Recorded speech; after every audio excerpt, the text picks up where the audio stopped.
Tampa. He starts us off here on Mad Dog Unleashed. Scotty, good afternoon. How are you today? I'm good, Doggy. How you doing? Fine, Scott. Thank you. What's up now? Real quick on Mary Tyler Moore before the games. Am I correct, Chris? I think only twice in its history was it a top 10 rated show, which is kind of weird. I think it was only top 10 rated two times during its. I'm not positive about that. I'm not positive. I don't know top 10. I mean, it was. The first year it was I mean, it won a lot of Emmy Awards, but I only think it was rated in the top 10. I'm pretty sure it was twice. You might be right. I know it was 23rd before it moved to with All in the Family on Saturday nights after that first year. So it moved up to 10 as soon as they had All in the Family. And I guess your basic point is a little overrated for the time? No, is that I don't think it was an overrated show. I just don't, again, it overrated. It won all those Emmy Awards. I mean, you love Mary Tyler Moore. You have to be crazy not to. I'm saying it more of a surprising thing that when I looked at it, I think it was only rated in the top 10 twice. More of a surprise thing. Now, I thought it would have been more than that. All right, good point. Number two, go ahead. Here's the two things on the games. First, on the AFC game, Chris, look, I think it'll be close. I'm going to pick the Patriots in the under in the game, Chris. I think it'll be close going into the fourth quarter.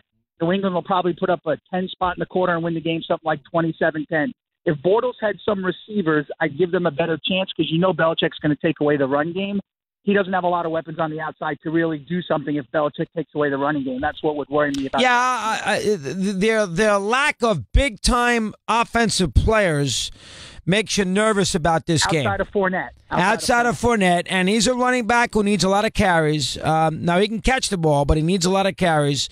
Outside of that, they don't have a great tight end. Marquise Lee is not going to kill you. They got a lot of guys banged up. They just don't have a lot. Yeldon's decent, but they don't have a lot of weapons. They don't have the game breakers. They don't. I mean, look, even Tennessee had a great tight end in Walker. They had that young receiver in Davis who made a great catch last week. They had a couple of people, and Henry at running back. They had a couple of things that scared the hell out of you.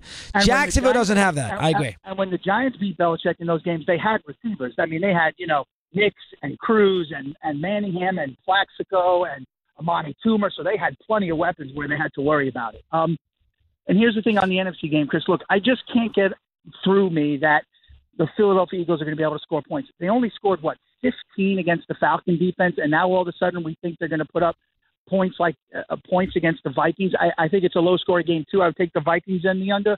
I just can't see the Eagles scoring points on that Viking defense. The Vikings may only need to get 17 to win the game, something like 17-13. All right, so you think they're covering a close game. Makes sense in both stands. Travis is in Rhode Island. Mad Dog Unleashed. Trav, good afternoon. How are you today? What do you have for me? Doggy, how are you doing? All right, Travis, I'm doing well. Thank you. How are you? Okay? What's up? Doggy, exciting weekend, followed up by an exciting week at Mad Dog Radio. The trivia contest it's uncanny. You're the best with it. I love it. We'll keep tuning in. Couple things I just want to drop in you, Doug. I love both your picks. I'm going the same way. However, take a look at those money lines. Connect the parlay on an unlikely story of Philly meeting Jacksonville. $100 bet pays around $800. That's a nice play. And then other than that, I got to tell you, the Morning Men really brought me in to as 24/7. Give those guys some credit. And, Doug, you have a great weekend. All right, Travis, well done. Yes, the Morning Men, we need them here. They do a hell of a job for us. Jordan in Miami, Mad Dog Unleashed. Jordan, good afternoon. How are you today? I'm doing well. I was thinking about it today, and this Jacksonville team reminds me a lot of the Baltimore Ravens team when they went on to win the Super Bowl. A lot of people have said that. I've heard other people make that comment, too. Not much of a quarterback with a good defense. Go ahead. Okay, yeah, and, no one really thought Joe Flacco was good, and this year everyone... Oh, you're talking about the Raven team from 2012 or the Raven team from 2000? 2012. Oh, okay. I thought you meant the first one. I got you. No, sorry about that, because...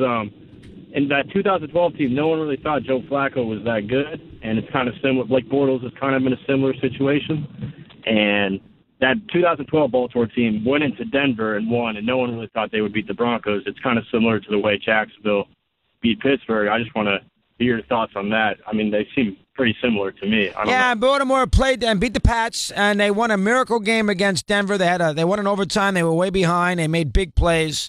I don't think they were way behind, but they made some play. Made the big pass play there at the end to tie the game up, and then they won an OT.